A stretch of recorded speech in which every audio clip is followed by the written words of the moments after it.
आपल्या परवा 21 तारखेला लागला, त्यामध्ये भारतीय राष्ट्रीय काँग्रेसच्या आणि महाविकास आघाडीच्या वाट्याला जिल्ह्यामध्ये 7 पैकी 3 जागा आपल्याला मिळाल्या आणि भारतीय जनता पक्षाला 1 जागा मिळाली, ज्याची देशामध्ये आणि राज्यामध्ये सगळीकडे सत्ता आहे. मुख्यमंत्री ज्या गावात सभा घेऊन गेले त्या गावातला नगराध्यक्ष आणि तिथले नगरसेवक हे खुलताबादचे काँग्रेस पक्षाचे निवडून आले. ही खऱ्या अर्थाने भारतीय जनता पक्षाला आणि या सरकारला चपराक आहे. आणि त्याचबरोबर कन्नडला माजी आमदार आदरणीय नामदेवराव पवार साहेबांच्या नेतृत्वाखाली त्या कन्नड नगर परिषदेची निवडणूक आणि जिल्हा काँग्रेस कमिटीचे अध्यक्ष किरण पाटील डोणगावकर यांच्या नेतृत्वाखाली या जिल्ह्यातल्या सगळ्या नगर परिषदा लढण्याचं काम झालं. त्यामध्ये फुलंब्री, खुलताबाद आणि कन्नड या तिन्ही जागा ह्या महाविकास आघाडीला मिळाल्या.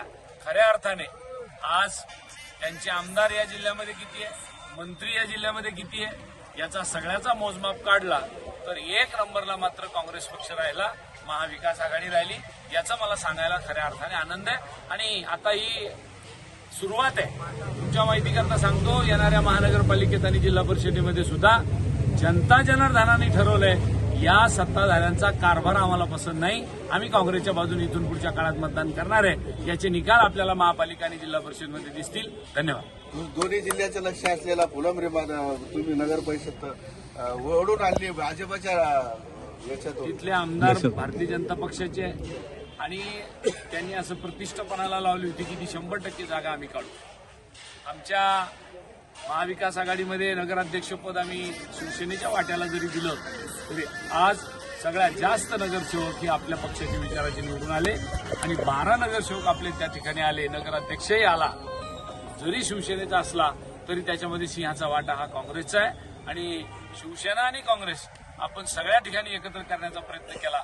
जिथे जिथे आघाडी झाली तिथे तिथे आघाडी केली आणि आज आपल्या जिल्ह्यामध्ये आपण 7 पैकी 3 जागा आपण काबीज केल्या. या कार्यकर्त्यांनी निवडणुका तुमच्या आधारावर जी लढली, आता कार्यकर्त्याची जी निवडणुका होते ते जिंकलेले, आता नगर परिषद पण आहे आपल्या जिल्ह्याची महानगरपालिका आणि जिल्हा परिषद दोन्ही निवडणुका आहे.